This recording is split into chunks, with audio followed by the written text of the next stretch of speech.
व्यंजन वर्ण हो गए। अब तीसरा देखेंगे अंतस्थ व्यंजन। अंतस्थ व्यंजन में होता है, अंतस्थ व्यंजन का अर्थ होता है बीच में स्थित। अंतस्थ व्यंजन का अर्थ होता है बीच में स्थित।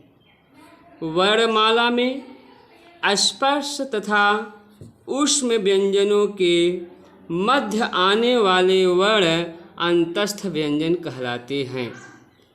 पुनः देखेंगे, अंतस्थ व्यंजन का अर्थ होता है बीच में स्थित। वर्णमाला में स्पर्श तथा ऊष्म व्यंजनों के मध्य आने वाले वर्ण अंतस्थ व्यंजन कहलाते हैं। इनकी संख्या 4 होती है, जैसे य, व, र, ल। इसे आपको कोई अगर पूछ ले कि अंतस्थ व्यंजन में कितने वर्ण आते हैं तो आप बोल दीजिएगा 4। कौन कौन से हैं? य, व, र, ल। ये य, व, र, ल ये आपके अंतस्थ व्यंजन हो गए। परीक्षाओं में ये पूछता है कि अंतस्थ व्यंजन में आने वाले वर्ण को बताइए, तो आप तुरंत बताएंगे अंतस्थ व्यंजन 4 हैं, य, व, र, ल। अब आप संयुक्त व्यंजन में आएंगे। संयुक्त माने होता है दो वर्णों को मिलाकर जो वर्ण बनता है उसको हम संयुक्त व्यंजन कहते हैं। जैसे कि संयुक्त व्यंजन जो वर्ण दो व्यंजनों के जुड़ने से बनते हैं, जो वर्ण दो व्यंजनों के जुड़ने से बनते हैं उन्हें हम संयुक्त व्यंजन कहते हैं। जैसे आप देखिए, दो व्यंजन हैं क प्लस और स। ये क और स जो हैं ये दो व्यंजन हैं, इनको हम जोड़ेंगे तो 6 आएगा। इसी प्रकार से त और प्लस र है, तो इन दोनों त और र का हम जोड़ देंगे, जोड़ के बोलेंगे तो त्रय आएगा। त्रय आप बोलेंगे त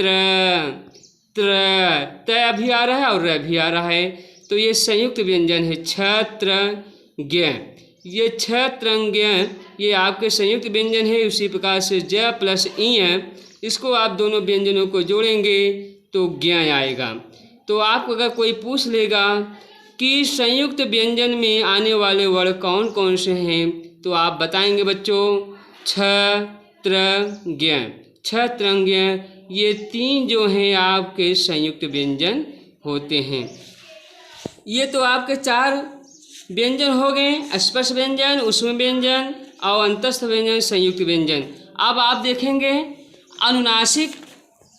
अनुनासिक 5 वर्गों मतलब क वर्ग, च वर्ग, ट वर्ग, त वर्ग, प वर्ग के पंचम वर्ण का अंतिम जो वर्ण होता है, ये 5 वर्गों का जो अंतिम वर्ण होता है उसी को हम अनुनासिक वर्ण कहते हैं।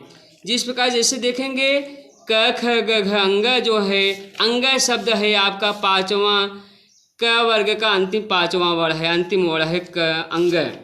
उसी प्रकार से च छ ज झ इय जो है 5वां अंतिम वर्ण है इय।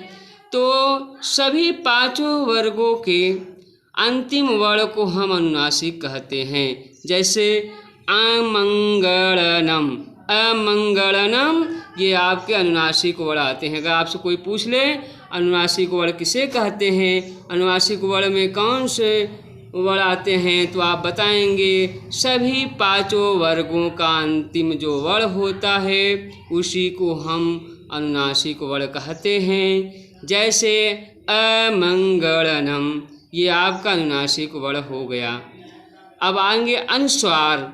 अनुस्वार कहते किसे, इसकी परिभाषा देखेंगे। वर्ण के ऊपर जो एक बिंदु लगाई जाती है उसे हम अनुस्वार कहते हैं। वर्ण के ऊपर जो एक बिंदु लगाई जाती है उसे हम अनुस्वार कहते हैं। जैसे अनुस्वार की ध्वनि क्या होती है, म होती है। म होती है की तरह कोई, जैसे है अहम। अहम जो है, अहम जैसे कृष्णम, जो अहम में ह में क्या है, ऊपर बिंदी लगी हुई है। जब ह के ऊपर बिंदी लगी हुई है तो हम इसी को अनुस्वार कहते हैं। अनुस्वार कहते हैं, इसको हम म पढ़ेंगे। आप चाहे बिंदी लगा देंगे है के ऊपर तब भी अहम हो जाएगा, अगर आप म लिख के हलंत लगा देंगे तो भी अहम पढ़ा जाएगा। तो अक्षर के ऊपर, वर्ण के ऊपर जो बिंदु लगाए जाते हैं, उसी को हम अनुस्वार कहते हैं। जैसे अहम कृष्णम, तो अ लिखा है, ह लिखा है, के ऊपर बिंदी दिया है, इसको हम अहम पढ़ेंगे और कृष्णम पढ़ेंगे, इसी को हम अनुस्वार कहते हैं।